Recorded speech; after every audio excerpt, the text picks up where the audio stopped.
আমি যখন কবুতরকে পানি খেতে দিই তারাই পানির পাত্রটি ফালাই দেয়। তারপরে আমি যেটা করলাম 2 লিটারের বোতলকে মাঝ বরাবর অর্ধেকে কাইটা নিই। তারপরে 1 লিটারের বোতলকে 2টি খানা করে নিই 2 সাইডে।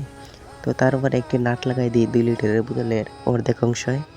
তারপরে একটি মুখলা ভালো করে নাট দিয়ে টাইট করে নিই। তো টাইট করতে করতে আপনারা চ্যানেলটি সাবস্ক্রাইব করে দেন আমাদের আর লাইক করে দেবেন। তারপরে আমি মুখলাটা লাগাই নিলাম বোতলটি উপরে। আমাদের পানির পাত্র রেডি। এখন পানি ভরে আপনাদেরকে দেখাবো। তো আমরা পানি ভরতেছি, দেখতে পাচ্ছেন। তারপরে ওইটাকে উল্টে নেব।